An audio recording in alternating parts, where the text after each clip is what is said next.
বয়ঃসন্ধিকালীন সময়ে কিছু বইপত্রের দৌড়াদৌড়ি আর কি। হ্যাঁ, স্যার ওই এটা তো ছোট করে আপনাদের চটি বই এগুলি জি স্যার। নিউ মার্কেটের সেই বিখ্যাত চটি বই এইগুলি নিয়ে অনেক স্যার ধরা পড়ছে। এখানেও অভিযান চালাইছি। প্রচণ্ড বৃষ্টি ছিল। ওই বৃষ্টির ভিতরেই আমি স্কুলে জয়েন করছি। এই দিক দিয়ে একটু হুসফাস, ওই দিক দিয়ে একটু ঠুসঠাস। সৈকতে যে জি। ওইখানে একটা কিল দিছিলাম পিঠে, ওই কিলের চোটে সে উপরে পড়ে গিয়ে বমি করে দিল। Spare the rod, spoil the child. অর্থাৎ ব্যাত ছেড়েছ কি ছেলে ধ্বংস করেছ। আমি এই ফর্সা না, আমি কালো। তবে অনেকে বলে আমি অনেকে ফর্সা, কিন্তু আমি আসলে কালো। না, তোর চেয়ে একটু ফর্সা। আপনি তো স্যার ফুটবলের চেয়ে রেসলিং বেশি খেলছেন মনে হয় স্যার। ঠিক চেহারার দাঁত পিছাইয়া তারপরে ধরতাম। এমনকি অনেক সময় দাঁতে কটমট করতাম। আজ মনে পড়ে যায় আমার সেই দিনগুলো, এখানে ছিলাম আমি, ছিল স্বপ্নগুলো, স্কুল পালানো দিনগুলি, ব্যাক বেঞ্চের দুষ্টুমি, স্যারের বকুনি, কোথায় হারালো সেই দিনগুলি।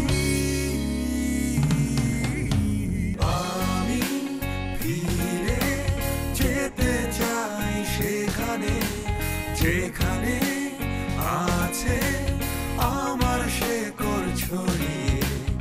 আমি ফিরে যেতে চাই সেখানে, যেখানে আছে আমার হৃদয় জড়িয়ে। একজন মানুষ যখন পৃথিবীতে জন্মগ্রহণ করে তখন সে খুবই নেগলিজিবল একজন লিভিং অর্গানিজম হিসেবে এই পৃথিবীতে আসে।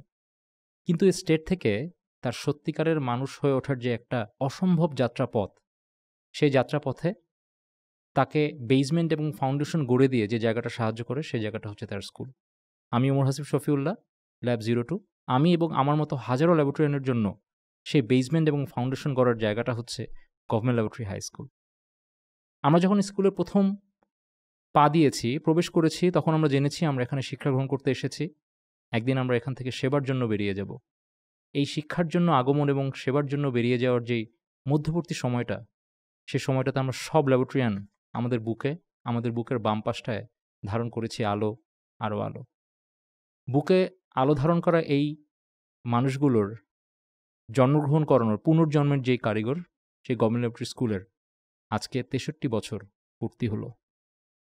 আর এই একটা অসম্ভব সুন্দর সময়ে আমরা স্কুলের স্মৃতি রোমন্থন করার জন্য আজকে একটা স্পেশাল পডকাস্টের আয়োজন করেছি, যে পডকাস্টের নাম তাই আমরা দিয়েছি 63 পেরিয়ে আলো ছড়িয়ে। আর আমাদের স্পেশাল পডকাস্টে আমাদের সামনে আজকে উপস্থিত আছেন আমাদের প্রাণপ্রিয় স্কুলের কিছু প্রাণপ্রিয় মানুষের মধ্যে অন্যতম একজন লিভিং লিজেন্ড, আমাদের সবার প্রাণপ্রিয় শিক্ষক মোহাম্মদ মহসিন খান স্যার। আমরা আজকে স্যারের সাথে আলাপচারিতার সময় পার করব। স্যার আসসালামু আলাইকুম। ওয়ালাইকুম আসসালাম রহমতুল্লাহি ওয়া বারাকাতুহু। স্যার কেমন আছো? আলহামদুলিল্লাহ। স্যার আপনি কেমন আছেন? কেমন চলছে? আলহামদুলিল্লাহ অনেক ভালো। আর বিশেষ করে এখন এই মুহূর্তে এই তোমাদেরকে দেখে আমিও কি বলবো যে আমি যেন আবার নতুন জীবন পাচ্ছি এরকম মনে আলহামদুলিল্লাহ। হচ্ছে। স্যার আমাদের জন্য বিষয়টা অনেক, মানে এই সময়গুলো স্যার আমাদের জন্য এখন মনে হয় জীবনের শ্রেষ্ঠ সময়, যখন আমরা আপনাদেরকে কাছে পাই। স্যার আপনার এই যে অবসর জীবন কেমন কাটছে? আলহামদুলিল্লাহ। আমার অবসর জীবন খুবই ভালো কাটছে, কারণ আমি প্রতিদিনই ছাত্রদের সাথে যোগাযোগ রাখছি। যোগাযোগে এই ফেসবুকের সাথে আমি কথাবার্তা বলি। ফেসবুক অন করি। ফেসবুকে আমি ছাত্রদের দেখি। এ এদের সাথে কথা বলতেছি। মনে হয় যেন আমি স্কুলেই আছি, স্কুলের ধারে আশেপাশে কোথাও আছি, এরকম অবস্থা। খুব বেশি দূরে না দারুণ, ছাত্রদের কাছ থেকে। দারুণ। স্যার আসলে সোশ্যাল মিডিয়ার যুগে আমরা কতটুকু মানে সামাজিকতা শিখতে পেরেছি জানি না। কিন্তু স্যার আপনার ফেসবুকের যে অ্যাক্টিভিটিগুলো আমরা দেখি, আমাদের কাছে মনে হয় যে আমাদের জন্য শেখার এখন অনেক কিছু বাকি আছে স্যার। আমরা হয়তোবা টেকনোলজি নিয়ে অনেক দূর এগিয়ে গেছি বলে আমরা আমরা আমরা মনে করি। কিন্তু সেটাকে সঠিকভাবে ব্যবহার করা এবং সেখানেও আসলে আলো ছড়ানো, সেখানেও কিভাবে একটা মানুষকে আদর্শিক মানুষ হিসেবে তৈরি করা যায়, সে জায়গায় স্যার আপনার যেই কাজগুলো আমরা দেখি সেটা আমাদের কাছে অসাধারণ লাগে আরকি। স্যার আমরা একটু ফিরে আসি আমাদের গভর্নমেন্ট স্কুলে আপনার জয়েনিং এর ১ম দিনের কথা আপনার মনে আছে কিনা এবং ১ম ক্লাসের অভিজ্ঞতা কি স্যার আপনার মনে আমি আছে কিনা? ১৯৮৯ সালের ১৪ই আগস্ট গভর্নমেন্ট ল্যাবরেটরি হাই স্কুলে জয়েন করি। আমি নারায়ণগঞ্জ আইটি স্কুল থেকে এখানে আসছি, আইইটি। ওইখান থেকে এই স্কুলে এসেছি এবং আইটি স্কুলে আমি আমার অর্ডার পেয়েছি ঠিক ১টার দিকে। সাথে, সাথে আমি হেড স্যারকে অনেক কষ্ট করে বলছি যে, "স্যার আমার ল্যাবরেটরি স্কুলে যখন হয়েছে তখন আমাকে তাড়াতাড়ি রিলিজ করে দেন। না হয় আমি কিন্তু দেরি করলে হয়তো আমার অর্ডারই ক্যানসেল হয়ে যাবে।" সুতরাং তিনিও আমাকে তাড়াতাড়ি রিলিজ করে দিয়েছেন এবং বিকাল ৪টার মধ্যে আমি প্রচণ্ড বৃষ্টি ছিল। ওই বৃষ্টির ভিতরেই আমি স্কুলে জয়েন করছি। জয়েন করার সাথে, সাথেই জহুরুল হক স্যার আমাকে বললেন যে, "আগে জয়েন করছেন, ভালো কথা। খাতার দস্তখত দিবেন পরে জয়েন আমি নিয়ে নিছি। আপনি আগে ক্লাসে যান। ক্লাস 6 এর একটা ক্লাস, ইংলিশ ক্লাস, এটা খালি পড়ে আছে, টিচার নাই। তাড়াতাড়ি যান।" তখন দোতলায় একবারে হেড স্যারের রুমের উপরে নিচের তলায় তো হেড স্যারের রুম, এর উপরে এই রুমটা ক্লাস 6 এ সেকশন। ওই ক্লাসে আমি গেলাম। তখন আমাকে ছোটখাটো একজন শিক্ষক হিসাবে দেইখা নতুন ছাত্ররা একটু কেমন, কেমন জানি করতেছে। এই দিক দিয়ে একটু হুসফাস, ওই দিক দিয়ে একটু ঠুসঠাস, এই নানান রকম আওয়াজ, নানান ধরনের অঙ্গভঙ্গি এগুলি পাচ্ছি। তো এক পর্যায়ে একটা ছেলে, নাম না বলাই উচিত। স্যার আমরা বল নাম জানতে চাই স্যার আজকে। নাম জানাটা যাই হোক, তোমরা যেহেতু জানতে চাও তাহলে তখন তার নাম ছিল সৈকত। পাতলা, কালো, দাঁতের মধ্যেও একটা দাঁত কালো ছিল, ফাঁকা ছিল এবং কালো এবং ফাঁকাও ছিল। অর্থাৎ তার যে ওই দুষ্টুমির যে প্রতিচ্ছবিটা, যেটা ওর চেহারার মধ্যে ভাসত, আর তার চেহারার মধ্যে যেই লক্ষণগুলি ছিল এগুলি সবই একটা না একটা দুষ্টুমিরই ফল। এই চিহ্ন। তো তাকে আমি দেখলাম, কয়েকবার বললাম যে, "তুমি কিন্তু বেশি দুষ্টুমি করতেছ, তোমাকে একটু সংযত হতে হবে। কারণ আমি কিন্তু তোমাদের স্কুলে নতুন, কিন্তু আমি নতুন না। আমি আরো 18 বছর চাকরি করে আসছি। সুতরাং এখানে আমার যে নতুনত্ব যেটা দেখতেছো, এটা কিন্তু পুরান নতুন।" স্যার মানে এখানে স্যার একটা মানে প্রাসঙ্গিকভাবে একটা প্রশ্ন আসে, সেটা হচ্ছে যে আমরা আমাদের জীবনের এতটা সময় পার করার পরে যেটা আমরা ফিল করি যে স্যারদের আদরের চেয়ে স্যাররা যে আমাদেরকে আদর করে উত্তম মধ্যম দিতেন আরকি। হ্যাঁ, আমরা যেটাকে পানিশমেন্ট বলতাম বা শাস্তি বা মার যেটাকে বলতাম, সেটা তো আমাদের আলাদাভাবে মনে থাকে। এবং সেইজন্য কিন্তু স্যার আমাদের স্কুলে আপনার একটা মানে আলাদাভাবে একটা যদি বলেন যে স্যার একটা আলাদাভাবে একটা জায়গা ছিল জি। জায়গা। স্যার ওইটা ওই ১ম দিন থেকেই আমি কিন্তু শুরু করছি। এর কি স্যার সেই সৈকতে কি ১ম এই এটা জানেন? সৈকতে ১ম আচ্ছা। এবং তাকে আমি আবার আমার একটা বৈশিষ্ট্য আছে, আমি কারো চেহারাতে মারি না। জি কারণ স্যার। চেহারা মারা এটা খুব সাংঘাতিক আমি খারাপ। সাক্ষী স্যার অবশ্যই জি। এবং আমি পিঠে মারতাম।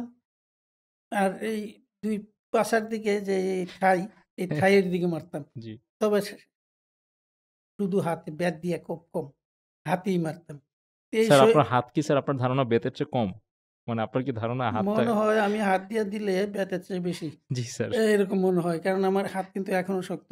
এখনো তোমাকে ধরলে তুমি কিন্তু সোজা থাকতে স্যার এই যে একটু আগে যে স্যার ধরলেন অপোজিট অফ মোটামুটি এখনো স্যার ওই জায়গাটা টের পাচ্ছি। টের পাচ্ছি। এবং আমি সিউর আর স্যার যাই হোক, আজকে যারা এই সৈকতরে যে জি। ওইখানে একটা কিল দিছিলাম পিঠে, ওই কিলের চোটে সে উপরে পড়ে গিয়ে বমি করে দিল।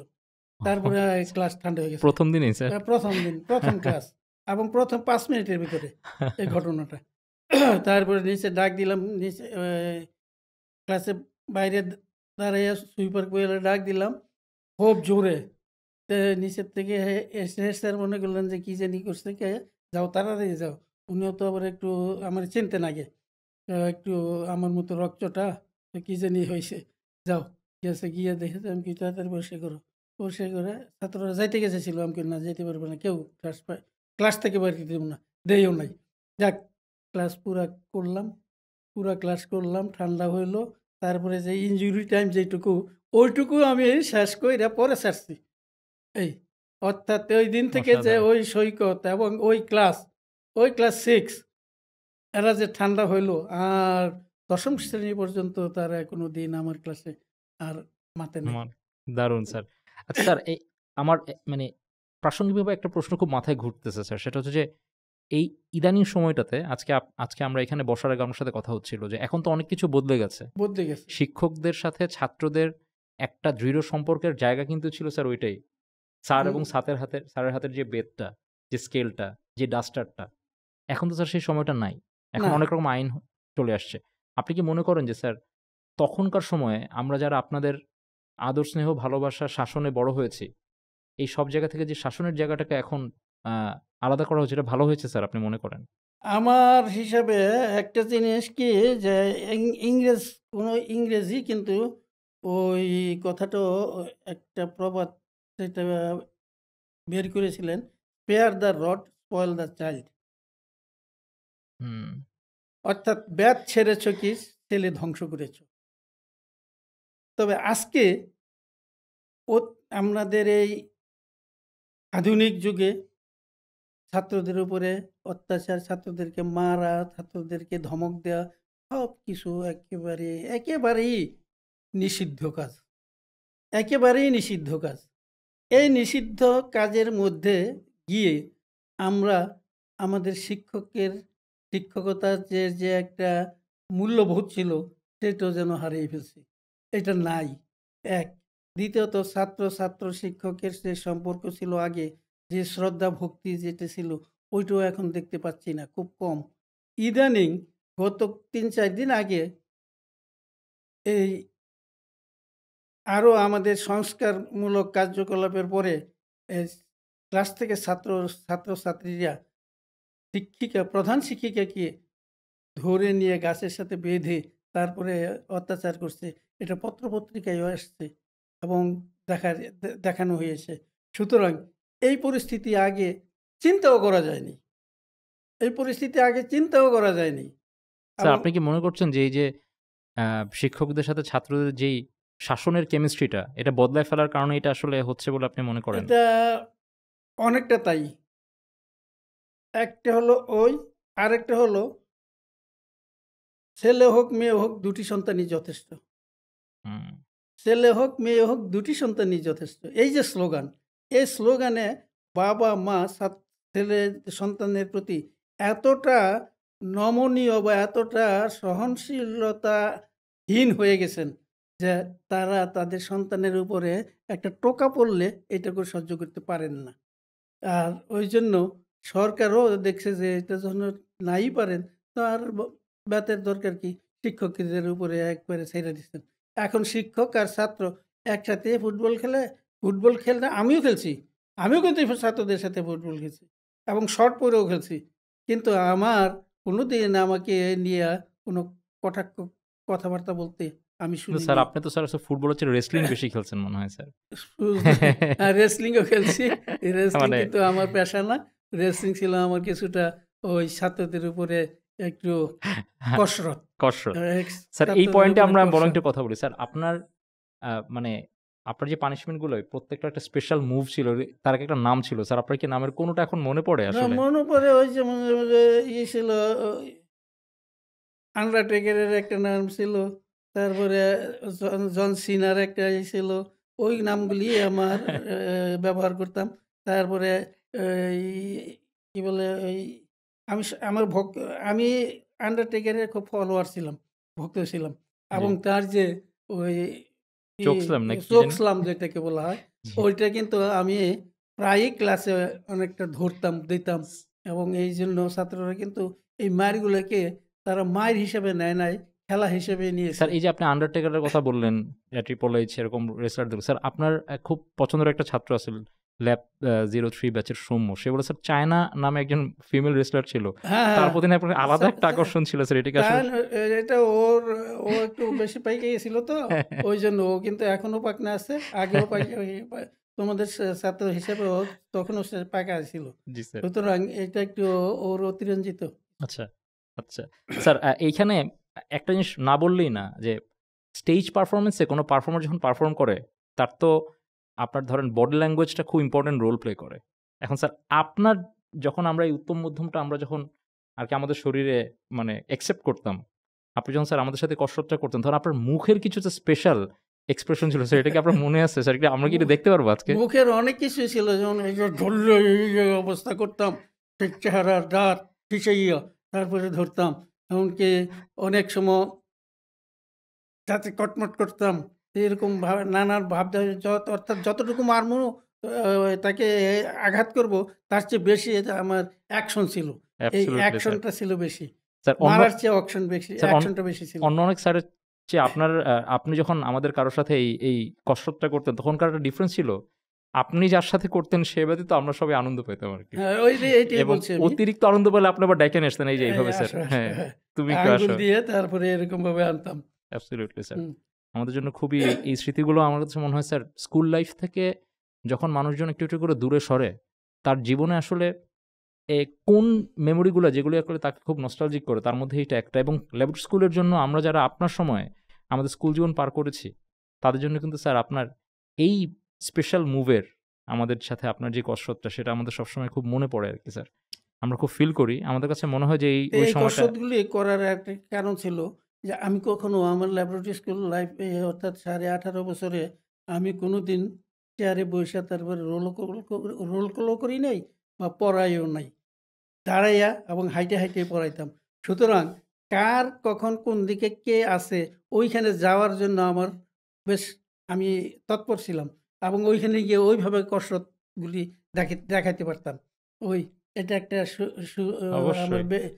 এক্সট্রা ছিল বেনিফিট ছিল আমার দাঁড়ায়ে থাকার, ক্লাসে দাঁড়ায়ে পড়ানো। একেবারে খুব স্মৃতিগুলো একেবারে জাজ্বল্যমান খুব মনে পড়ে। স্যার আপনি তো আপনার প্রফেশনাল লাইফে স্পেশালি গভর্নমেন্ট ল্যাবরেটরিতে যখন স্যার আপনি আমাদের আ আ শিক্ষক ছিলেন, তখন আপনার অনেক সহকর্মী ছিল। বিভিন্ন সময় আলোচনায় বিভিন্ন সহকর্মীর নাম আপনার কাছে উঠে আসে। হুম। আপনি স্যার স্পেশালি কাউকে আজকে আমাদের সামনে স্মরণ করতে চান? আমার এখানে সবচেয়ে স্পেশালি যদি স্মরণ করতে হয় তাহলে আমি ফারুক সাহেবের নাম স্মরণ করব।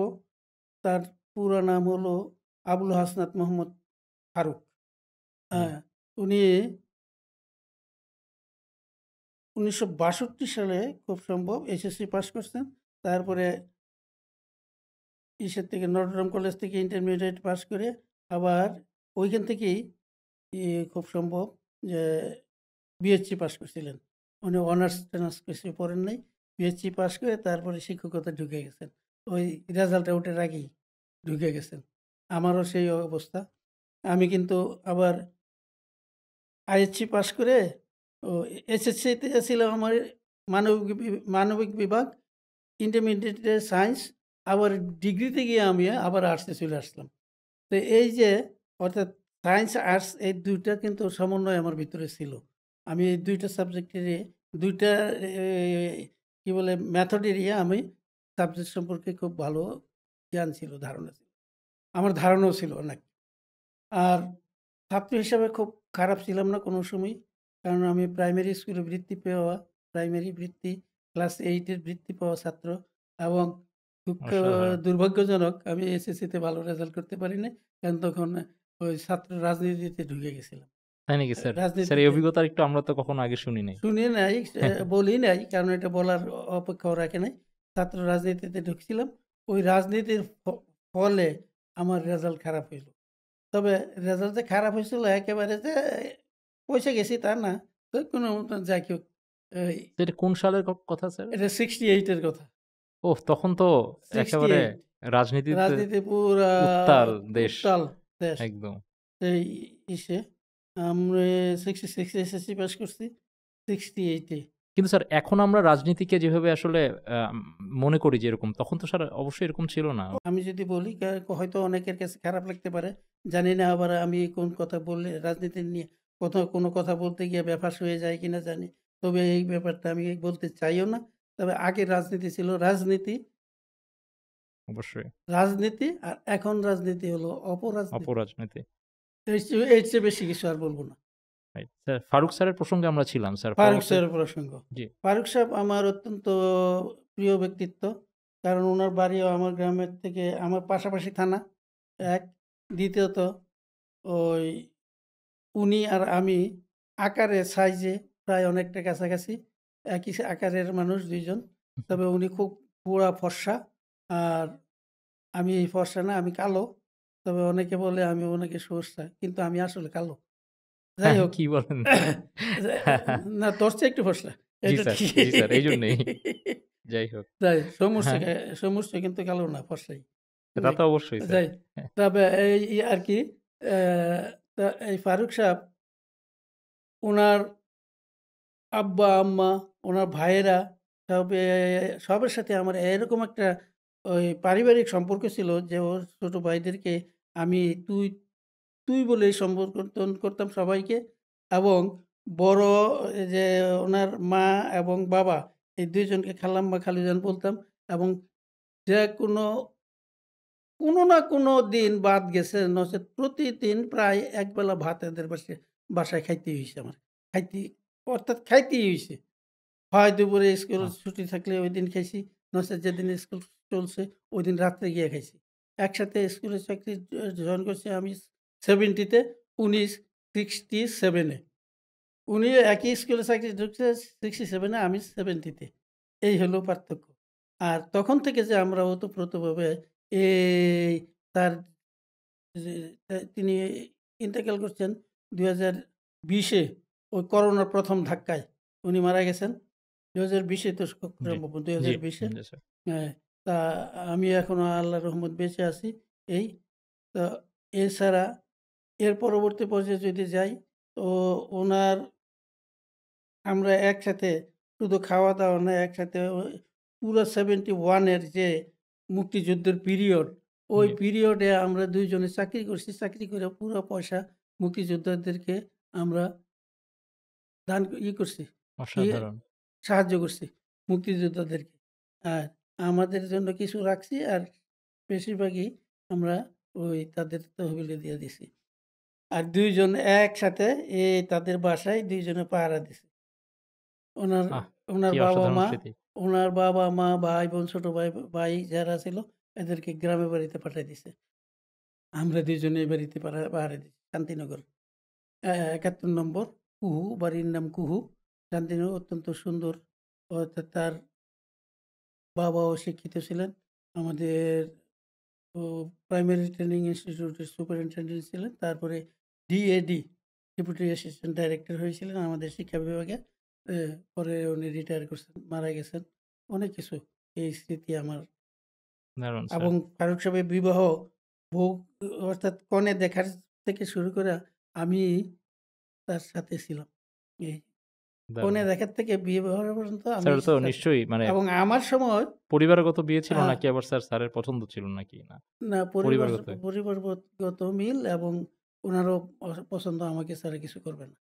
এবং আমি আমার আচ্ছা বিয়েতেও উনার উপস্থিতি একই রকম ছিল। আচ্ছা এই দারুণ।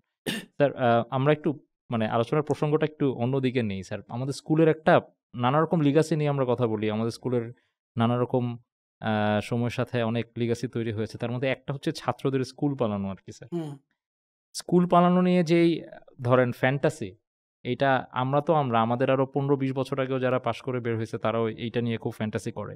ছাত্ররা কতগুলো উপায়ে স্কুল পালাইতো? এটা স্যার আপনি কতটুকু জানেন? প্রশ্নটার ৩ টা অংশ আছে। সেকেন্ড হচ্ছে এই পালানো ছাত্রদের জন্য আপনারা মাঝে, মাঝে অভিযানে যেতেন। আপনার তো সে ব্যাপারে অনেক সুনাম রয়েছে। এবং যাদেরকে ধরে নিয়ে আসতেন, তাদের ব্যাপারে স্যার আপনার যেই কসরত, এই পুরা বিষয়টাকে কতগুলোই ভাবে পালাইতো? এবং আপনারা যখন অভিযানে যেতেন সেই অভিযানে যাওয়ার ঘটনাটা এবং যাদেরকে তুলে নিয়ে আসতেন অভিযান থেকে, তাদের ব্যাপারে স্যার আপনাদের যে ঘটনাগুলো ছিল ওগুলো একটু আমরা জানতে চাই। ১ম ছাত্ররা বেশি পালাইতো টিফিন টাইমের পরে।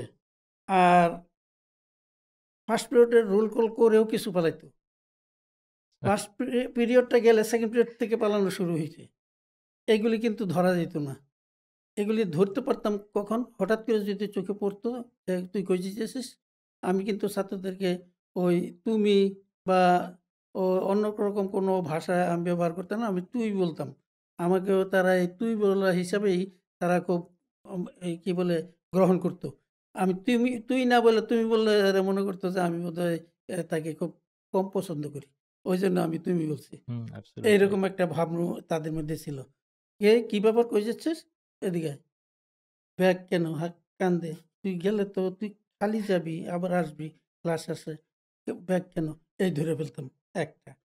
আবার হঠাৎ টিচার্স রুমে বসে আছি, তারপরে মনে হলো যে কিরে ছেলেপেলে পলায়-টলায় নাকি দেখি তো। ওই বাথরুমের দিকে গেলাম, গিয়ে দেখি ২ ছেলে একটা বাথরুমের পূব দিকে কিছু ময়লা আবর্জনা ছিল। ওই না বললেও সারে খুবই নোংরা। তো ওইখান থেকে ওয়ালের উপরে উইঠা লাফ দিত। লাফ দিয়া ওরা গিয়ে কি করছে? রাস্তায় পড়ে যেত। তা আমি একটারে দেইখা তারপর তাড়াতাড়ি দৌড়ে গিয়া ওই পিছন দিক দিয়া ওই রাস্তার মধ্যে আইসা ওয়ালের নিচে দিয়া দাঁড়ায় রইছি। যেই উপর থেকে লাফ দিছে তখনই আমি উপর থেকে দৌড়ে ফেলছি। আয় হায়! এখন কই যাইব? এখন এইভাবে ধরছি। আবার নিউ মার্কেটে একবার ওই গেম খেলা নিয়া, কি গেম যেন? ভিডিও গেমসগুলো ভিডিও গেম ছিল চলছে। দোকান। জি। ওই খেলা নিয়া বেশ একবারে আমাদের ছাত্র ভর্তি। জাগা নাই এই অবস্থা। তো একদিন হঠাৎ করে গেলাম। যেই গেলাম আমাকে দেখলো আর দৌড় শুরু হইল। বেচারার গিয়ে ভিডিও গেম খেলার ওই যে সরঞ্জামাদি এগুলি ভাইঙ্গা চুইরা রুম, রুম পর্যন্ত ভাইঙ্গা দরজা ভাইঙ্গা তারপরে বাইরে হয়ে গেল গিয়া। তো ২-৪ টারে ধইরা আনলাম। আর অমুকরে কইলাম, "তোরে আমি চিনি, এই নাম, এই রোল নম্বর, অমুক ক্লাস, এগুলি কাল আসো বুঝা যাইব।"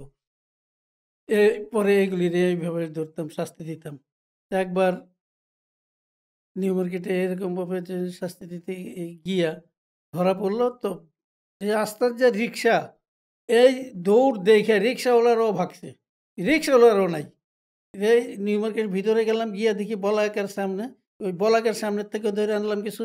তারপরে এইভাবে ধরে আনলাম। আরেকদিন ওই আমি আর ফারুক সাহেব এই দুজনের সাথে তো মিল বেশি। ২ জনে কি করলাম ছাত্র ধরার জন্য ওই যে ছাত্র খুব কম ক্লাস 9, 10 এ 10 এর অবস্থা এক্কেবারে খালি। তখন বাইর হইলাম। একটা পত্রিকা নিলাম। ২ জনের দেখি পত্রিকার মধ্যে ফুটা রাখছি ২ টা। আমার ২ চোখ আর উনার ২ চোখ। এটাতে ২ জনে পত্রিকা পড়তে যাই। কিন্তু চোখ তো ২ টা ফাঁকা। ওই ওই দিয়ে দেখি ছাত্র। হঠাৎ করে ওই ২ নম্বর রোডের বাম দিকে ঢুকতেই এখানে দেখি কতগুলি আ অন্যরকম সিচুয়েশন এ আছে। কি রকম স্যার? কি রকম অন্যরকম সিচুয়েশন স্যার? সিচুয়েশন এ আছে অর্থাৎ এরা একটু যেন কেমন কিছু টানছে। এরকম টানতেছে আরকি। তখন হঠাৎ করে যখন পেপারটা ছেড়ে দিলাম, আয় হায়! এই নাম দিলাম। এই অমুক, অমুক, অমুক এইগুলি এই যে তো সবকিছু আমি চিনি। আমি নামও জানি। তোদের রোল নম্বরও জানি। বাবাও চিনি। একজন কিন্তু যাবি না। দৌড়া। আয় এখানে আস। তারপরে ওদের জামা খুইলা তারপরে ওই যে এখানে একটা সাইকেলের ছিল দোকান। ওই সাইকেলের দোকানে এখানে কয়েকটা রড আছে। ওই রডের সাথে সাথে এদের জামা দিয়ে এদের হাত বাঁধলাম। বাইন্ধা তারপরে আবার গেলাম কঠিন ৮ নম্বর অবস্থা। মাঠে। এ একজন ভদ্রলোক কইতেছে কয়, "এদের জামা দিয়ে এদের হাত বাঁধলেন। তো ১ হাত তো বাঁধেন নাই। ২ হাত তো ২ হাত তো বাঁধেন নাই। ১ হাত বাঁধছেন। ১ হাতে ছুটে যাব না?" আমি কই, "হ্যাঁ, এদের জীবনেও ছুটব না।" কারণ হ্যাঁ, যাইবো কোথায়? এর নাম জানি, এর বাপের নাম জানি, এর বাপেরে চিনি, বাসা চিনি। যাবে কই? যাওয়ার উপায় নাই। এই গভর্নমেন্ট ল্যাবরেটরি স্কুলে যদি পড়তে হয়, তাহলে হ্যাঁ, এনে থাকতে হইব। আর যদি না পড়তে চায়, তাহলে বাপে আবার ধইরা আমার কাছে আমার কাছে আনবো। তা কি করব কোন? কি অসম্ভব ঘটনা। তারপরে গেলাম ৮ নম্বর গিয়া ৮ নম্বর থেকে এরকম অনেকগুলি ধইরা আনলাম। দেখি যে এরা ওই জায়গায় আছে। তা ওই ভদ্রলোক ওইখানে দাঁড়ায় রইছে। একটাও লড়ে না। তারপরে কয়, "কি জাদু মন্ত্র কি করলেন বুঝতে পারলাম না কিচ্ছু। একজন শিক্ষকের এরকম অতর্কিত হামলায় ছাত্ররা আমনে বাইন্ধা রেখে গেছেন তাদের সামনে দিয়া তাদের ১ হাত, আরেক হাত খালি। তাও তারা যাইতে পারে না। কি অ অ অ অলৌকিক শক্তি আপনার।" যাক নিয়ে আসলাম সব একবারে ২৫-৩০ জন। এক লাইনে আমি আগে, ফারুক সাহেব পিছে, কতক্ষণ পরে দিয়ে যে, "না ফারুক সাহেব আগে থেকে থাকা দরকার। পিছে থাকলে ওরা একটু এদিক সেদিক যাইতে চায়।" তো আমি আবার গেলাম পিছনে, ফারুক সাহেবরে দিলাম আগে। আইসা নিয়ে আসলাম, আইসা হেড স্যারের কাছে দিলাম যে, "স্যার এইগুলি এই ওই ২ জায়গা থেকে ধইরে আনছি।" আমার মাথায় যেই প্রশ্নটা এই মুহূর্তে খুব কাজ করছে সেটা হচ্ছে একটা ছাত্র শিক্ষকের সামনে তো অনেক রকম অন্যায় করে। আপনি যদি একটু সিরিয়াল করেন যে কোন অন্যায়টাকে আপনারা সবচেয়ে বড় একদম ক্যাপিটাল একটা মানে স্যার একটু খুলেই বললেন আরকি। কোন অন্যায়টা কোন জিনিসটা ধরা পড়ার পরে আপনার মনে হতো যে সবচেয়ে বড় অন্যায়? আর কোনগুলি আসলে খুবই সহনশীল? যখন একটা ছাত্র আমার সাথে মিথ্যা কথা বলত, এটাকে আমি সহ্যই করতে পারতাম না। হুম। আমি লেখাপড়ার জন্য শাস্তি দেই নাই। পড়ানোর জন্য শাস্তি দেই নাই। ওরে হেডমাস্টারের উপরে ছেড়ে দিছি। হ্যাঁ? হেড স্যার এটার ব্যবস্থা করছেন। কারণ আমি ধইরা আনছি। আমি বলছি এইটুকু আমি করে আনছি। এখন এর পরবর্তী ব্যবস্থা আপনার। হ্যাঁ? কিন্তু আমাকে সামনে যখন একটা ছাত্র মিথ্যা কথা বলবে, আমি মিথ্যা কথা সহ্য করতে পারতাম না এবং মিথ্যা বলতে শিখাইও নাই। কোনোদিনও শিখাই নাই। আর আমার একটা বৈশিষ্ট্য ছিল, আমি ব্ল্যাকবোর্ডে কোনোদিন একটা ভুল বানান লিখি নাই। ব্ল্যাকবোর্ডে আমার জানা সত্ত্বেও ব্ল্যাকবোর্ডে আমি ভুল বানান লিখি নাই। যেটা ভুল বা মনে করছি যে এটা আমি কনফিউশন আছে, ওইটা ছাত্রদেরকে বলতাম যে, "এটা আমি কালকে বলব তোমাকে। আজকে বলতেছি না।" এই সম্পর্কে বিস্তারিত আমি কালকে একবার লিখিতভাবে দিয়ে দিব। এরকমভাবে আমি পড়াইতাম। তবে করতাম, ক্লাস করতাম।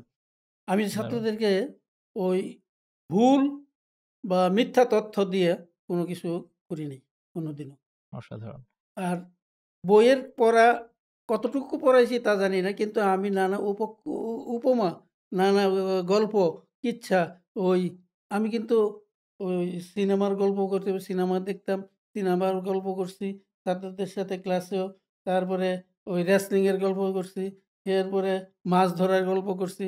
মাছ ধরা বহু মাছ ধরছি জীবনে বিভিন্নভাবে বিভিন্ন উপায়ে অনেক যন্ত্রপাতি দিয়ে এইগুলি দেখাও নাই।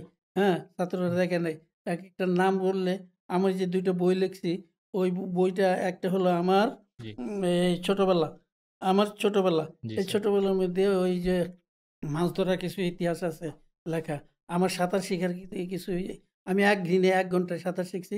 তখন বয়স আমার বোধহয় আমার মনে হয় ৫ কি ৪, ৪ থেকে ৫ এর বেশি না। দারুণ! এরকম। এবং সেটা আমার এক চাচাতো বোন, উনার কাছ থেকে শিখছি। উনি আমাকে পিঠে নিয়ে আসে পুকুরের মাঝখানে গিয়া ডুব দিয়ে ছেড়ে দিছে। হায়, হায়! আমি এই যে হাত পা নাড়াইতে, নাড়াইতে পানি খাইতে, খাইতে এবং এক প্রকার ছোট মাছ আছিল পানির মধ্যে ভাসতো মাইলানি মাছ আমরা বলতাম। তো আচ্ছা। বড়, বড় চোখ। ওই মাইলানি মাছ পর্যন্ত গিলে ফেলছি, খেয়ে ফেলাইছি। এরপরে হায়! জানি পানিতে পেটের মধ্যে চাপ দিয়ে পানি বাইর করছে, ওই পানির সাথে মাছ বাইর হয়ে গেছে। ওফ! ওই অসাধারণ ছিল অসা স্যার। অসাধারণ এইগুলি গল্প। আমার স্যার আমার না আরেকটা বিষয় এই যে স্কুল পালানোর যে টপিকটা ছিলাম, একসময় আমাদের মনে আছে যে স্কুল পালানো বন্ধ করার জন্য, কমানোর জন্য ওই টিফিন টাইমের পরে রোল কল করার যেই প্রসেসটা, তখন আমরা দেখতাম যে আমরা সব বন্ধু-বান্ধব মিলে একটা বুদ্ধি আঁটলাম যে একজন পালায় গেলে একজনের রোল কল আরেকজন দিয়ে দেওয়া। প্রক্সি দেওয়া যেটাকে প্রক্সি বলে। দেওয়া যাকে বলে। প্রক্সি। সেই প্রক্সিটা স্যার আসলে এতজন ছাত্রের মধ্যে কখনো, কখনো ৯০-১০০ জন ছাত্রের মধ্যে স্যার কিভাবে ধরতেন? মানে ৯০ জন কিভাবে? ছাত্র আমাদের ছিল না কোনো সময়। ৭০ জন ম্যাক্সিমাম ছিল একেক ক্লাসে, একেক স্যার সেকশনে। ৯৬ জন তো মনে হয় একটা ক্লাসে একবার না ওইটা সর্বোচ্চ ক্লাস সায়েন্স এবং কমার্স যদি কোনো সময় মিলছে, তখন। আর্টস, সায়েন্স, কমার্স যদি আর্টস ছিলই না আমাদের স্কুলে। না। একবার ২ বছরের জন্য আর্টস হয়েছিল এবং ওই ২ বছরের আর্টসের ক্লাস টিচার ছিলাম আমি 9 এ এবং 10 এ ক্লাস টিচার ছিলাম। ওই আমি 5 এর থেকে 9 পর্যন্ত উঠছি। আবার 10 5 এর থেকে 10 এ উঠছি। আবার নিচে নাইমা 5 এ আসছি। ওইখান থেকে আবার 9 পর্যন্ত গেছি। এই যে আমার ক্লাস টিচারের দৌরত্ব। এই যে ওইখানে আমার আমলে একটা ছেলে ওই যে ২০০৩ এ ২০০৩ এ বোধহয় খুব সম্ভব। ওই একটা ১৯ জন আমাদের ১৯ টা প্লেস পেয়েছিল ২৮ জন ছাত্র। আমাদের স্কুলে ওই ১৯ যে স্যার জনে ৯৯ সালের কথা বলছেন নাকি? ৯৩ হয় আচ্ছা, সরি ৯৩ সালে। ৯৩ সালে। ১৯৯৩ ১৯৯৩ সালে অ ২৮ টা প্লেসে নেয় কি ১৯ টা প্লেসে ২৮ জন ছাত্র স্ট্যান্ড করছিল সবাই। আমাদের। জি। ওই সময় আর্টসের একটা ছেলে মাহতাব নামে ও আমার ক্লাসে ছিল। ও স্ট্যান্ড করছিল। তখন হ্যাঁ। আসছিল না স্যার আমাদের স্কুলে এ আরকি। এক এই ২ বারই, ২ বছরই। এই আচ্ছা। এও শেষ, স্ট্যান্ড করাও শেষ, আর্টসও শেষ। এরপর থেকে সবসময় শুধু কমার্স আর কমার্স সায়েন্সই আর ছিল। সায়েন্স জি, এই। আমাদের তো এই যে রোল কল করে আমি আমার ক্লাসে কোনো ছেলে প্রক্সি দিতে পারত না।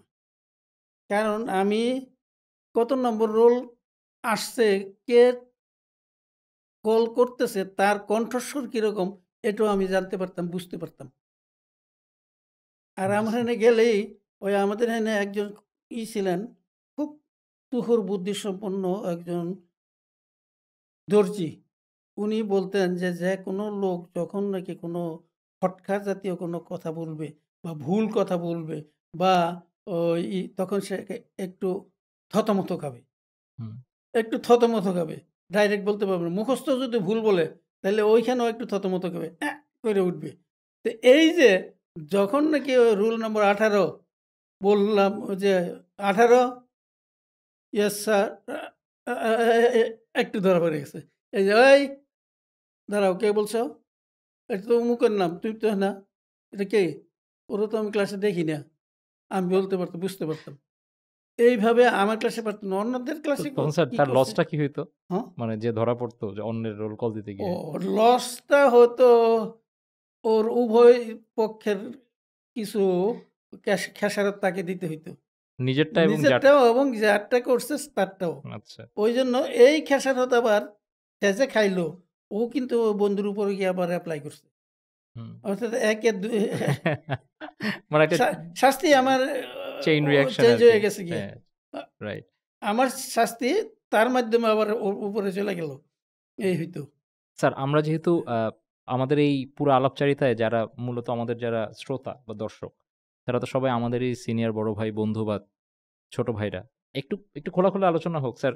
একটা দৌরাত্ম্য ছিল যে এই বয়ঃসন্ধিকালীন সময়ে কিছু আ বইপত্রের দৌড়াদৌড়ি আরকি। হ্যাঁ, স্যার ওই যে এটা তো ছোটখাটো আপনাদের চটি বই এগুলি জি স্যার। নিউ মার্কেটের সেই বিখ্যাত চটি বই এইগুলি নিয়ে অনেক স্যার ধরা পড়ছে। এখানেও অভিযান চালাইছি। এই জি। চটি বই ছিঁড়া ফালাইছি। যে অনেককে বলছি যে এটা রাইখা যা, এটার মধ্যে নাম লেখ, দস্তখত দে, নাম লিখে এটা তোর বাবার কাছে পাঠাই দিব। আর তোর ওহ মার মাই কাছে গড! পাঠাই দিব। এরকম কইয়া ভয় দেখাইছি। জি। কিন্তু আসলে কোনদিন পাঠাই নাই। স্যার এইটা আপনার কোনদিন পাঠাই নাই। অপরাধের গ্রেডে এটা কত নাম্বার ছিল আপনাদের কাছে? এটা মানে এটা এইটা অপরাধ, এটা তো আপনি তো ১ নম্বরে বললেন মিথ্যা কথার ব্যাপারটা। মিথ্যা কথা। এইটাও একটা মারাত্মক অপরাধ। কারণ এই বয়ঃসন্ধিকালে এটা হবেই। কিন্তু তারপরেও এইটা স্কুল পালাইয়া গিয়া নিউ মার্কেটে এর এই জায়গাটা খুবই খারাপ। এটা আমি কি জি, তা তো অপরাধের অবশ্যই। একটা প্রধানতম একটা জায়গায় এইটা, এটাও। জি। স্যার আপনি যখন ওই যে আপনার ওই বলাকা সিনেমা হলের আশেপাশে যাইতেন আরকি। এরকম কিছু অন স্পট কি স্যার আপনার কাছে অন স্পট পাইছি। কারণ সে তো বই লইয়া বাঁচতেছে কোনটা আমি আমি তো গিয়ে স্যার তার ঘাড়ে ধরছি। ও তো তখন আমাকে দিকে খেয়াল নাই। আমি যে যাবো ওনে, এটা তো এই চিন্তা করে নাই হ্যাঁ। পুরা মনোযোগ তো অন্যদিকে আরকি। মনোযোগ তো ওই চটিত। জি স্যার। মানে চটি যে তার উপরে ঘাড়ের উপরে আরেক চটি পইড়ে রইছে, এই চটিটা চিন্তা করে নাই হ্যাঁ। জি স্যার। অসাধারণ স্যার। মানে এটাই মানে আমি স্টুডেন্টদের পার্সপেক্টিভ থেকে বলতে পারি আমাদের কাছে মনে হতো যে সবচেয়ে বড় মানে আপনার যদি বড় কোনো ক্রাইম থাকে আমরা মনে করতাম ক্রাইম হচ্ছে এইটা যে এই ধরনের কোনো নিষিদ্ধ বই-টই নিয়ে ধরা পড়া। তো ওর পরে তো মনে হয় মানে বাসায় আসার পরে স্টুডেন্টদের কি একটা অবস্থা হইতো সেটা তো আসলে না বলাই ওইটা বাহুল্য। বাসা পর্যন্ত আমরা নেই। কারণ আমি জানি আমি যে ধরছি এখানেই কিন্তু তার অবস্থা শিক্ষা হয়ে গেছে। ১২ টা অবশ্যই। ১২টা বাইজা তার একে চোখ ট্রেনে স্ল্যাম আসে। তারপরে এই বিভিন্ন ইয়াগুলো তো খুব ভালোই চলতো। স্যার স্কাউট আপনার প্রচন্ড ও ভালো লাগার একটা ভালো জায়গা। সরকার। স্যার আপনার খুব প্যাশনের জায়গা আমরা যারা দেখতাম কাছ থেকে মনে হতো। স্যার স্কাউটের ব্যাপারে আপনার কোনো স্মৃতি, সুন্দর স্মৃতি আছে কিনা স্যার? স্কাউট আমি যখন ক্লাস 6 এ পড়ি তখন Narsingdi Brahmandi KKM Kamini Kishore Mallick high school, collegiate school বলতো এটাকে। কারণ নরসিংদী কলেজের সাথেই স্কুলটা, কলেজিয়েট স্কুল। ওই স্কুলে 6 এ থাকতে আমি স্কাউটে ভর্তি হই ১ম। এবং তখন হাফ প্যান্ট পরা স্কাউট ছিল। আমি সেই হাফ প্যান্ট পরা স্কাউট করছি এবং সেই স্কাউটিংয়ে 6, 7 ২ বছর ওইখানে পড়ছি। ওইখানে স্কাউট ছিলাম। স্কাউটিং করেছি। তারপরে আবার আইসা পড়লাম দেশের স্কুলে, গ্রামের স্কুলে। ওইখান থেকে আর যাওয়া হয় নাই। পরবর্তী পর্যায়ে স্কুলে চাকরি নিয়ে স্কাউটিং শুরু হইলো। এখন শিক্ষক। এটা ১৯৭৪ সাল থেকে। ১৯৭৪ সালে আমি ১ম স্কাউটিং এই ছাত্রদের ঠিক স্কাউট শিক্ষকের ট্রেনিং দেওয়ার আগেই স্কাউট শিক্ষক হয়ে যাই। তারপরে ট্রেনিং নিলাম। ট্রেনিং নিয়ে উডবেজও নিলাম। উডবেজ নেওয়ার পরে আমার খিলগাঁও গভর্নমেন্ট স্কুলে বাংলাদেশে প্রথম বাংলাদেশের ১ম প্রেসিডেন্ট স্কাউট আমার হাতে তৈরি ২ জন। একরাম হোসেন ও ABM কামরুল ইসলাম। একজন আছে কামরুল ইসলাম আছে সুইডেনে, আর একরাম হোসেন আছে নেভির থেকে রিটায়ার করে এখন বাংলাদেশেই আছে। তা এই ২ জন ১ম। তারপরে এই খিলগাঁও গভর্নমেন্ট স্কুল থেকে ১০ জন স্কাউট আমি প্রেসিডেন্ট স্কাউট বানিয়েছি। তারপরে গভর্নমেন্ট নারায়ণগঞ্জ আইটি স্কুলে যখন গেছি ওইখানেও স্কাউটিং পারফরম্যান্স আমার ছিল। আমি বিভিন্ন একটা ক্যাম্প করছি ওইখানে। ওই আমার তত্ত্বাবধানে ক্যাম্পটা হয়েছিল। এরপরে আই স্কুল থেকে 89 সালে ইসে আসছি, গভর্নমেন্ট ল্যাবরেটরি হাই স্কুলে আসছি। এখানে এসে দেখছি স্কাউটের অবস্থা খুব বেশি ভালো না। ওই সফদর আলী সাহেব কোনো মতন এটাকে টিকিয়ে রাখছেন। আর এই স্কুলের একজন প্রাক্তন ছাত্র সোহেল নামে, এরা ২ জনে এই স্কাউটিংটা টিকিয়ে রাখছে।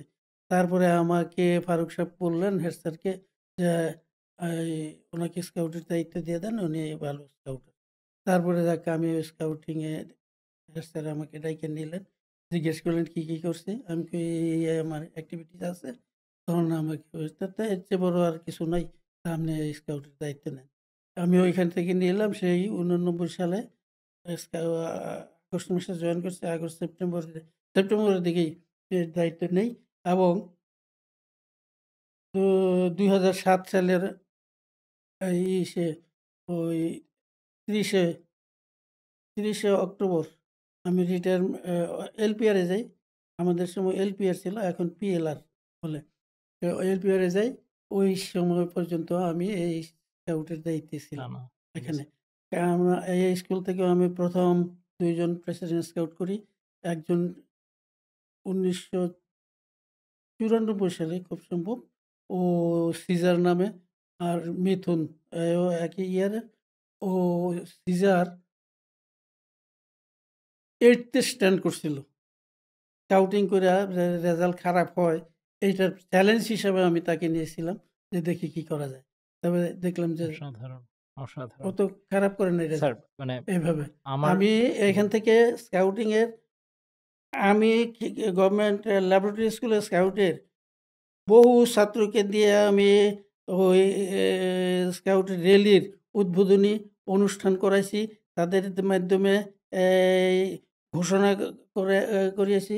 অর্থাৎ ঘোষক হিসেবে তাদেরকে নিয়েছি এবং এই অ্যাডাল্ট কি বলে যে কৈশোরকালীন কৈশোর জি। কালীন যে একটা অ্যাডোলেসেন্ট পিরিয়ডে অ্যাডোলেসেন্স পিরিয়ড জি, যেটা, এই জি। পিরিয়ডের উপরে একটা আ স্মৃতি বা এদের উপরে একটা সেমিনার হয়েছিল। ওই সেমিনারে আমার স্কাউট ফার্স্ট হয়েছিল। অসাধারণ, এটুকুই। এটাও অসাধারণ, আমার এই সকলে অসাধারণ, আমার অসাধারণ। কোনো কিছুটা হালকা দায়-দায়িত্ব বা কৃতিত্ব আছে। স্যার আমি খুব অবাক হয়ে লক্ষ্য করছিলাম যে কে সুইডেনে আছেন, কে আপনার নেভি থেকে পাশ করেছেন, কে সিজার সে কততম স্ট্যান্ড করেছেন, কোন ব্যাচের। এই যে একটা মানে বিশাল বড় একটা মনে রাখার যে একটা যজ্ঞ। আমি স্যার এখানে আরেকটা ঘটনা উল্লেখ করতে চাই, তারপরে আপনার কাছে আসবো যে এটা আপনি আসলে কিভাবে করেন। আমাদের খুব সম্ভবত ল্যাব 05 ব্যাচের রাজীব নামে একজন। আচ্ছা। সে একবার স্যার আপনাকে আমাদের ওই যে ল্যাব 03 ব্যাচের সৌম্য, যে একটু অল্প বয়সে পেকে গেছে আপনি যে হ্যাঁ, বললেন, হ্যাঁ। সে একবার স্যার তার বুদ্ধিতে রাজীব আপনাকে ফোন করে বললেন যে, "আমি টেরা লেবু ৳২৫,০০০ লাগবে।" হ্যাঁ, হ্যাঁ, হ্যাঁ। তখন আপনি কিছুক্ষণ কথা বলার পরে নাকি আপনি ফোনে বুঝতে পারলেন এই ১০-১২ আগ বছরের জার্নির পরে যে সে আসলে রাজীব। রাজীব, হ্যাঁ। মানে স্যার এটা কিভাবে সম্ভব? মানে আপনি ওই যে আমি তো কণ্ঠ নিয়ে ১ম এই বলেছি, আমি ছাত্রদের কণ্ঠস্বর বুঝতে পারতাম, চিনতাম। অনেক ছাত্রর কণ্ঠস্বর ১ম কথাতেই চিনতে পারছি। কারো একটু তারা যদি পেঁচায় ঘুষায় কথা বলতে গিয়ে আমাকে একটু আরো বাজানোর জন্য একটু সময় নিছে। তখন আমিও একটু সময় নিয়ে তারপরে তাকে চিনতে পারছি। এ হলো আমার, এটা আল্লাহ প্রদত্ত। এটা আমার নিজস্ব কোনো নাই। আর আমি যতদিন যেই ক্লাসের ছাত্রদেরকে নিয়া ক্লাস টিচার ছিলাম, অন্তত স্কুল পিরিয়ডে বা পরবর্তী পর্যায়েও আরো ১০ বছর পর্যন্ত আমি বলতাম যে, "তুই অমুক সনের অমুক ক্লাসে অমুক এত রোল নম্বর তোর ছিল। এই নাম অসাধারণ, তোর।" এটুকু আমি বলতে পারতাম। এটা আল্লাহর দান। এটা আমার কিছু না। অসাধারণ এটা স্যার। এটা এই যে একটা গুণ, এটার জন্য আমার বিএড এর ট্রেনিং এর সময় আমার শিক্ষক, ওই যারা নাকি ভিজিটে গিয়েছেন, তারা আমার নাম ছাত্রদেরকে ডাইরেক্ট আমি নাম বইলা করতে পারতাম। এইজন্য তারা আমাকে প্রশংসা করছেন এবং দারুণভাবে আমার নোটবুকে প্রশংসাপত্র লিখে দিয়ে গেছেন। অসাধারণ স্যার, এখনো আছে, অসাধারণ। আমি প্রিজার্ভ করছি ওইটা। স্যার স্যার আপনি বেয়াদবি মাফ করুন স্যার। এখন আপনি কত বছরে পদার্পণ করছেন? এখন যখন আমরা আমি বসে আলোচনা করছি? অ্যাকচুয়ালি আমার এখন আমার জন্ম তারিখ ওই কি বলে, স্কুলের যেটা দেওয়া, এটা আমার বাবা-মা স্কুলে কোনোদিন যান নাই। এদের যাইতে হয় নাই। শিক্ষকরাই আমাদের বাবা-মা ছিলেন তখন। এখন আমাদের উনাদের সময় স্যার আপনারাই ওই আমাদের ওইখানে বাবা-মার রোল প্লে আমাদের করেছেন। এই জন্ম তারিখ উনিও দিছেন, হেড স্যারে দিয়ে দিছেন। আমার নামের বানান কি হবে ওইটাও হেড স্যারে করছেন। আমার নাম ছিল মোহাম্মদ মহসিন উদ্দিন খান। হ্যাঁ? তারপরে আমার এক স্যার বললেন যে, "ওই বেটা ব্যাককল।" আমি বললাম, "ব্যাককল কইছে কি? তুই কি জানোস না তোর নামের মধ্যে মোহাম্মদ থাকলে আর উদ্দিন লাগান যায় না? উদ্দিন থাকলে মোহাম্মদও লাগান যায় না?" আমি কই, "জানি না স্যার।" "এই তো কোনটা লাগবি?" আমি কই, "মোহাম্মদ রাখবো। মোহাম্মদ মুসলমান। মোহাম্মদ রাখবো। উদ্দিন দরকার নেই আমার। এই আমার নাম মোহাম্মদ মহসিন খান।" এবং অসাধারণ। এই জন্ম তারিখ আমি এবং আমার এই ভাগিনা, চাচাতো বোনের ঘরের ছেলে, ও একসাথে আমরা এসএসসি 9 এ পড়ি। কিন্তু ভাগিনা আমার ৪ বছরের বড়। কিন্তু জন্ম তারিখ এক হয়ে গেল নাকি জন্ম আবার? তারিখ না। আমার হেড স্যারের জিগায়, "তোমরা মামা কে আর ভাগিনা কে জানি?" কয়, "এই।" আমি কই, "স্যার আমি মামা, হ্যাঁ ভাগিনা।" কয়, "আচ্ছা ঠিক আছে যা। আর কিছু জানি না।" যে রেজিস্ট্রেশন হয়ে আসছে, এডমিট কার্ড আসছে, তখন দেখি আমি আমার ভাগিনার থেকে ১.৫ বছরের বড়, আর ভাগিনা ১.৫ বছরের ছোট। অর্থাৎ আমি উল্টায় গেল। ৪ বছরের বড় হইয়া, হ্যাঁ ৫ বছর, ৫.৫ বছর ৫.৫ বছরের ছোট হয়ে ছোট গেছে। হয়ে গেল। চাকরিও করে গেল, মারা গেছে আরো ৩ বছর আগে। স্যার আপনার জীবনের এতটা সময় পার করলেন। আমি অবাক হয়ে লক্ষ্য করে আমি জানি না যে স্যার আমার মতো এত সৌভাগ্যবান কেউ আছে কিনা। আপনি প্রায় বলতে গেলে প্রায় প্রতিদিন সকালবেলা ফজরের নামাজের পরের সময়টাতে মেসেঞ্জারে আপনি শুভ সকাল, সুপ্রভাত, কখনো সুন্দর একটা বাণী, কখনো হ্যাঁ, কোরআন হাদিসের সুন্দর একটা বাণী। এই যে স্যার আপনি রেগুলারলি সেন্ড করছেন। আপনার আমি আমি মানে এটা আমার জন্য খুব বড় একটা পাওয়া। আমি জানি না স্যার আপনি আসলে কোন জায়গা থেকে আমাকে পাঠান এবং নিশ্চয়ই আপনি আরো অনেকের সাথে শেয়ার করেন। যারা আজকে এই অনুষ্ঠানটা দেখছে তারা জানে। এই যে স্যার সুন্দর একটা প্র্যাকটিস যেটা আমি শুরুতে বলেছিলাম সোশ্যাল মিডিয়াতে আপনি যে অত্যন্ত সুন্দরভাবে একটা দিন শুরু করার যে একটা প্রথা চালু করলেন, এটা স্যার কোত্থেকে আপনার ভেতরে আসলো এবং আপনি স্যার এটা কতজনের সাথে এরকম করেন আসলে স্যার? মানে আমি প্রতিদিন প্রায় ২০ থেকে ২৫ জনের সাথে এরকম করি। এর হুম, ভিতরে নতুনও আসে। আবার কেউ বাদ পড়ে কোনোদিন, আবার নতুন আবার আগমন করে, হুম, এরকমও হয়। এইটা আমি দেখ চিন্তা করলাম যে মানুষকে মনে রাখার তো আর কিছুই নাই। অন্তত আমার ছাত্রদেরকে, আমার বন্ধু-বান্ধব যারা আছে, তাদের মধ্যে থেকে প্রতিদিন ২-১ জনের যদি একটু শুভাশিস জানাই, তাইলে তাদেরা হয়তো আমাকেও মনে করবে। তারাও আমাকে পাঠায়। অবশ্য পাঠায়। আমাকেও পাঠায়। অনেকেই পাঠায়। এবং এইভাবে ছবি দেই, বিভিন্ন ছবি দেই, এই গান দেই, ওই বাণী দেই, অনেক কিছুই দেই। হ্যাঁ?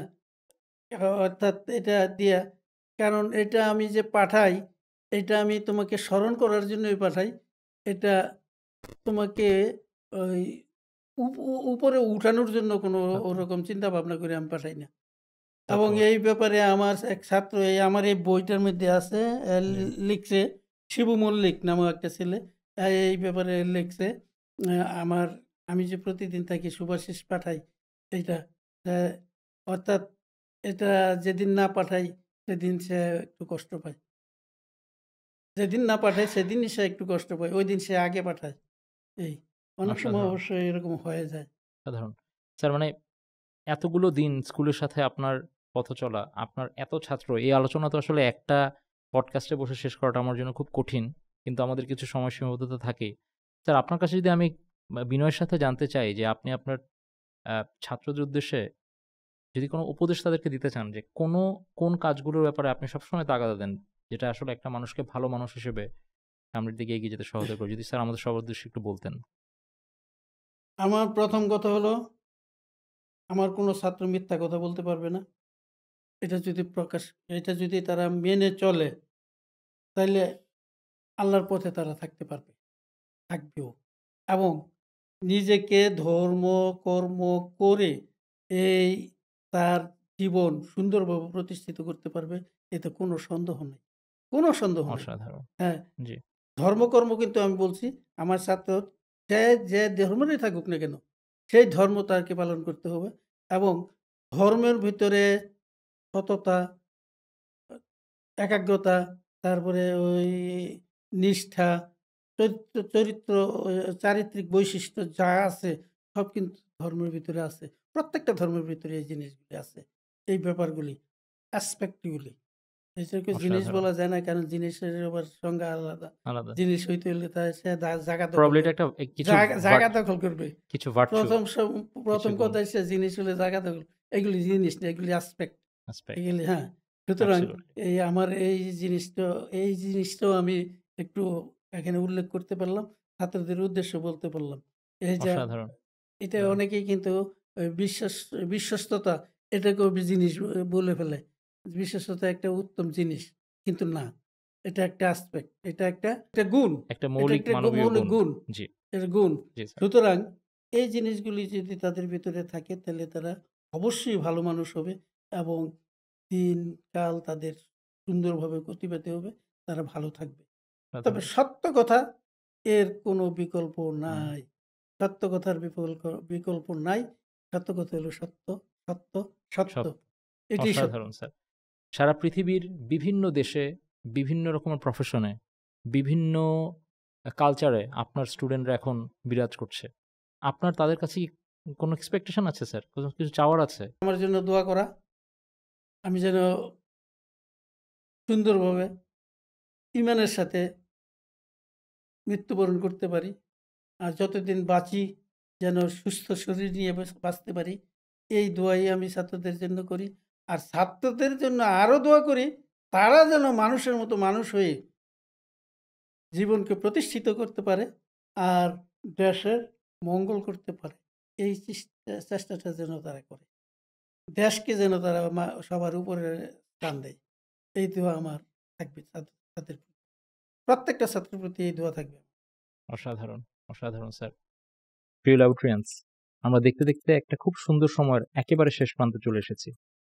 আমাদের শিক্ষক, যারা আমাদের বায়োলজিক্যাল ফাদার না হয়েও আমাদের সত্যিকার মানুষ হয়ে ওঠার পেছনে একজন পিতৃত্ব সমতুল্য রোল প্লে করেছেন।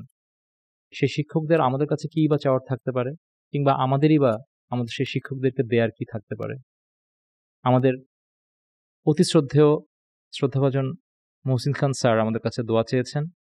তিনি আমাদের দোয়া করতে বলেছেন যেন তিনি একজন সত্যিকারের মুমিন হয়ে আল্লাহর কাছে ফেরত যেতে পারেন। আমরা স্যারের জন্য দোয়া করি এবং আমরা স্যারের কাছে দোয়া চাই। আজকের এই খুব সুন্দর সময়ে স্যারকে আমরা কাছে পেয়েছি বলে আমরা নিজেদের ধন্য মনে করছি।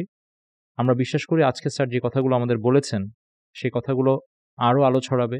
যে আলোয় আলোকিত হব আমরা, সেই আলোয় আলোকিত হবে পৃথিবী এবং আমরা আরও সুন্দর পৃথিবীতে সামনে এগিয়ে যাব। সবাইকে এতক্ষণ অনুষ্ঠানটি দেখার জন্য ধন্যবাদ জানিয়ে শেষ করছি। আসসালামু আলাইকুম। আজ আমরাই ছড়াবো